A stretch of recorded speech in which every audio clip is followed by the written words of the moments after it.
Welcome to first Guru TV. నేను మీ శ్రీనివాస్ రెడ్డి. శనిదేవుడు కనుక మన మీద కోపంగా ఉన్నాడు అంటే మనకి శని ప్రభావం ఉంది అంటే 10 రకాలైనటువంటి సంకేతాలు కనిపిస్తాయి. ఆ 10 రకాల సంకేతాలు ఏంటి అని తెలుసుకోవాలంటే ఈ వీడియోను పూర్తిగా చూడండి. మరిన్ని ఆధ్యాత్మిక పురాణాలు, రహస్యాలు, సనాతన ధర్మానికి సంబంధించి అనేకమైన విషయాలు ఎప్పటికప్పుడు మీ ముందుకు తీసుకొస్తుంది మన ఫస్ట్ గురు టీవీ ఛానల్. కాబట్టి సబ్స్క్రైబ్ చేసుకొని పక్కనే ఉన్న బెల్ బటన్ ఒకటి మాత్రం మర్చిపోకు. ఇక శని పట్టాడు, అందుకే నా జీవితం ఇలా అయిపోయింది అని అంటూ ఉంటారు. కానీ నిజంగా శనిదేవుడు కోపించాడా? శనిదేవుడు శిక్షిస్తాడా? లేక మన కర్మకు తగినటువంటి ఫలితాన్ని మాత్రమే ఇస్తాడా? ఇవి ప్రతి ఒక్కరికి మదిలో ఉన్నటువంటి ప్రశ్నలు. ఈరోజు అలాంటి అత్యంత ముఖ్యమైనటువంటి విషయాల్లో 10 సంకేతాల గురించి మనం తెలుసుకుందాం. 1. చేసిన పని చివరి నిమిషంలో ఆగిపోవడం. అంటే ఎంత కష్టపడ్డా చివరి క్షణంలో పని చెడిపోవడం. మనం ఇంటర్వ్యూకి వెళ్ళినా చివరిలో రిజెక్ట్ అవ్వడం, లేదా వ్యాపారం కుదురుతుందనుకునే సమయంలో క్యాన్సిల్ అయిపోవడం, డబ్బు చేతికి వస్తుందనే సమయంలో ఆగిపోవడం. ఇవి జ్యోతిష్యుల దృష్టిలో శని ప్రభావం సంకేతంగా కూడా వాళ్ళు భావిస్తూ ఉంటారు. పని ఉంటుంది, ఫలితం ఉండదు. ఆశ ఉంటుంది, ఆనందం ఉండదు. అయితే ఇది భయపడాల్సినటువంటి విషయం కాదు. మన కర్మను పరిశీలించాల్సిన సమయం అని కూడా గుర్తుపెట్టుకోవాలి. ఇది మొదటి పాయింట్. ఇక రెండో పాయింటు అప్పులు పెరిగిపోవడం. ఎంత సంపాదించినా చేతిలో డబ్బులు నిలవకపోవడం. ఒక అప్పు తీర్చడానికి మరో 10 అప్పులు. ఒక సమస్య పోయేలోపు మరో సమస్య. ఇలాంటి పరిస్థితులు వరుసగా వస్తూ ఉంటే జ్యోతిష్యులు కూడా శని ప్రభావం పరిశీలించాలని కూడా చూసి అదే డబ్బు వస్తే నిలవలేకపోతే దీనికి కారణంగా చెప్తూ ఉంటారు. ఇక మూడవది అవమానాలు కావడం. అంటే ఎక్కువ కావడం. చేయని తప్పుకు కూడా నిందలు మోస్తూ ఉంటారు. మంచి చేసినా గుర్తింపు లేకుండా పోతుంటుంది. సన్నిహితులు దూరం అవుతూ ఉంటారు. ఇవి మన సహనాన్ని పరీక్షించే సందర్భాలుగా ఉంటాయి. అంటే శనిదేవుడు సహనాన్ని కూడా నేర్పిస్తారని కూడా పురాణాల నుండి కూడా మనకు తెలుస్తుంది. కాబట్టి ఇది ఒక మూడో సంకేతం. ఇక నాలుగవ సంకేతం ఆరోగ్య సమస్యలు వెంటాడడం. అంటే చిన్న చిన్న అనారోగ్య సమస్యలు, కాళ్ళ నొప్పులు, మోకాళ్ళ నొప్పులు, నరాల బలహీనత, ఎక్కువ కాలం తగ్గని ఇబ్బందులు, ఇవి కనుక ఉంటే వైద్యులను తప్పకుండా సంప్రదించాలి. అదే సమయంలో ఆధ్యాత్మికంగా కూడా మన జీవన విధానంలో కూడా మనం పరిశీలించుకోవాలి. ఇది నాలుగో సమస్య. ఇక ఐదవది మనం ముఖ్యంగా కుటుంబంలో కలహాలు రావడం. ఇంట్లో చిన్న విషయానికి కూడా పెద్ద గొడవ అయిపోతూ ఉంటుంది.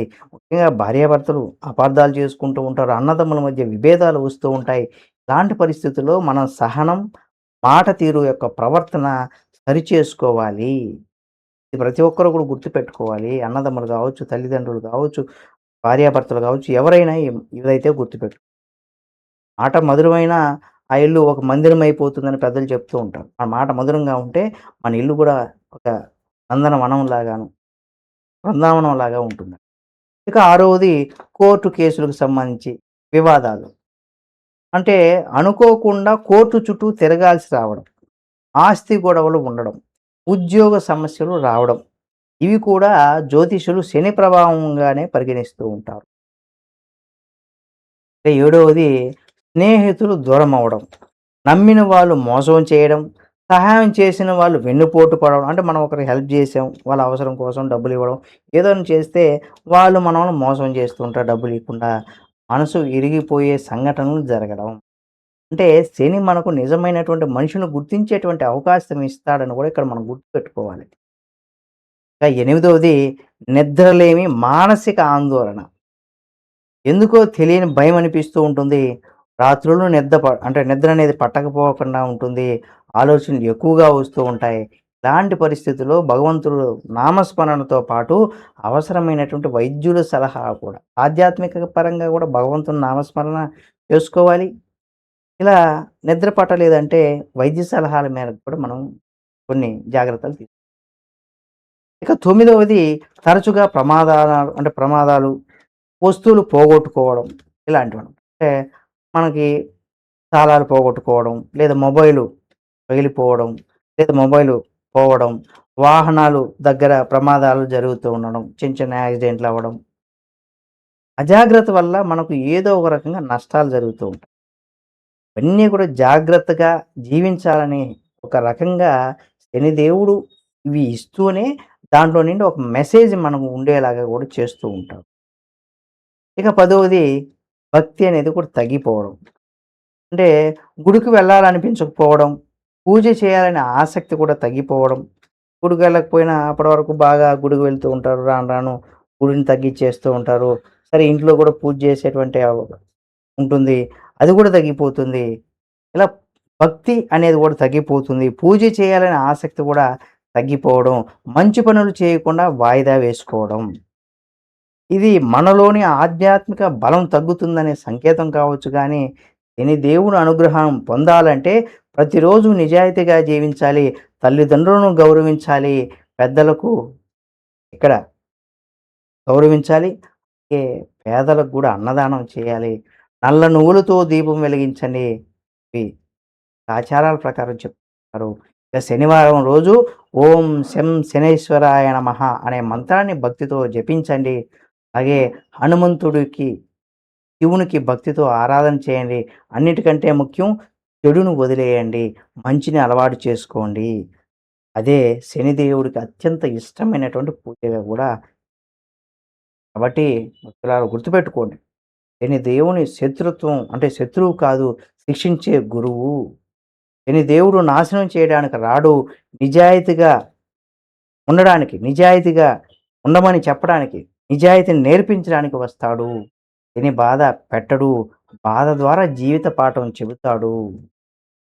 అందుకే భయపడకండి. కాబట్టి భక్తితో జీవించండి. ధర్మంతో నడవండి. కర్మను శుద్ధి చేసుకోండి. శని దేవుని అనుగ్రహం తప్పకుండా లభిస్తుంది. వీడియో మీకు నచ్చినట్లయితే లైక్ చేయండి. తప్పనిసరిగా బంధుమిత్రులకు షేర్ చేయండి. కుటుంబ సభ్యులకు షేర్ చేయండి. అలాగే ఇలాంటి మరిన్ని ఆధ్యాత్మికమైనవి సనాతన ధర్మానికి సంబంధించి కూడా ముందుకు ఈ వీడియో నచ్చితే లైక్ చేయండి. మీ అభిప్రాయాన్ని కామెంట్ రూపంలో తెలియచేయండి. బంధుమిత్రులకు షేర్ చేయండి. ఇలాంటి మరిన్ని ఆధ్యాత్మికమైన వీడియోల కోసం ఎప్పటికప్పుడు మీ ముందుకు వచ్చే ప్రయత్నం చేస్తుంది మన ఫస్ట్ గురువు టీవీ ఛానల్. కాబట్టి సబ్స్క్రైబ్ చేసుకొని పక్కనే ఉన్న బెల్ బటన్ నొక్కడం మాత్రం మర్చిపోకండి. మరో ఆధ్యాత్మికమైనటువంటి వార్తతో మళ్ళీ మీ ముందుకొస్తుంది ఫస్ట్ గురువు టీవీ ఛానల్. ఓం శం శనేశ్వరాయ నమః. జై శ్రీరామ్. జై హనుమాన్.